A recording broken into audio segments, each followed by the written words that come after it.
Maybe I should actually count the votes in the comments on my videos. It's a lot of work though, isn't it? Nah, I'll just make it up like I did in the last one.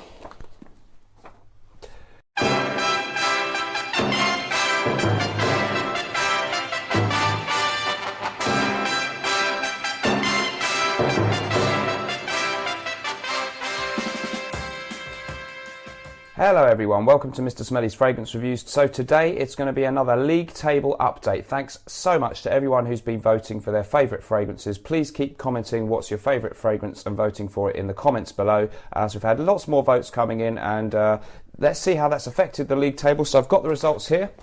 I've written them down on paper, not very high tech, but it works. Okay, so currently at number 10 we've got L'air du Desert Moroccan by Andy Tao. That's on 7 points now, down a little bit. Number 9, Bleu de Chanel on 8 points. That's moved up. At number 8 is Reflection Man by Amouage. That's gone down. It's on 10 points now. Moving up the table at number 7, it's Acqua di Gio Profumo from Armani. That's now on 13 points. At number 6, we've got Dolce & Gabbana's The One on 16 points. That's holding its 6th place there. Down a bit to number 5 on 17 points now is Dior Sauvage. So this one's still popular with a lot of people, but it has moved down a little bit in the league table. A great all-round scent, fresh bergamot opening with some ambroxan and woody notes in the dry down, and a kind of soapy feel with this one. Really good projection, gets you noticed. Although it's slipped down the league table just a little bit, it's still doing quite well. At number 4, up in the league table on 18 points now, it's Icon by Dunhill, a fantastic spicy peppery fresh fragrance with a little bit of a barbershop feel almost, but a little bit more than that going on. It's got juniper berries in there, there's some neroli, we've got vetiver and oak moss, a very manly scent that's a great all-rounder for daytime or nighttime, pretty much any time of year. Above that at number 3, and that's also moved up in the league, it's Green Irish Tweed from the House of Creed. It's supposed to smell like a walk in the Irish countryside. It's very, very fresh and green and crisp smelling. Lemon verbena is one of the standout notes in this one, plus the famous Creed ambergris. A great alternative option if you've already got or don't fancy Creed's Aventus. At number 2, holding its 2nd place in the league table with 19 points now, it's this one, Valentino Uomo Intense. A new release in 2016, clearly very popular with people, has some similarities to Dior Homme, has mandarin, clary sage, vanilla and black leather, a little bit of its own identity, I think not identical to Dior Homme Intense, but there is a clear similarity. It's the same perfumer. Great performance on this one, I find, and a really good nighttime scent for colder weather. So obviously at number 1, nothing's changed. It's still Creed Aventus.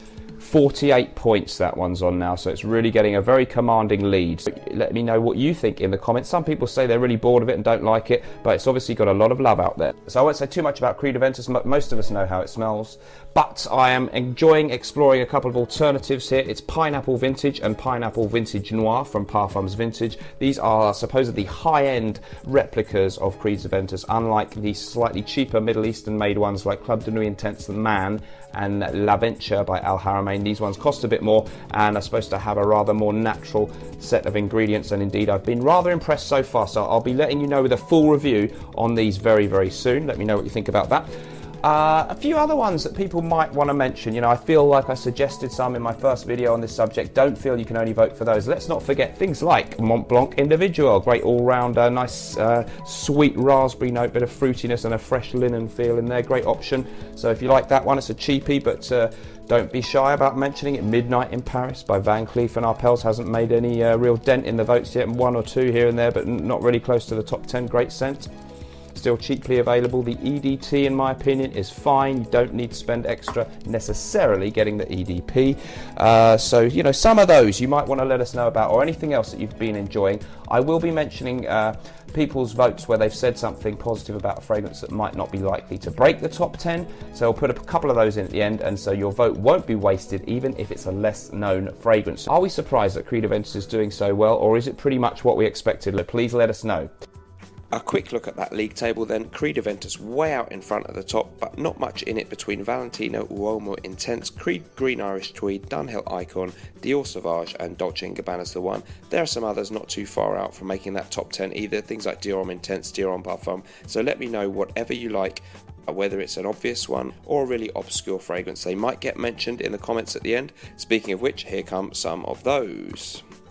The Good Sniff says, I vote for Dior Homme Parfum, accessible to both newbie noses and the experienced that don't want to smell like everyone else. However, my personal favourite on men specifically is Tuscan Leather. No woman can pull this off.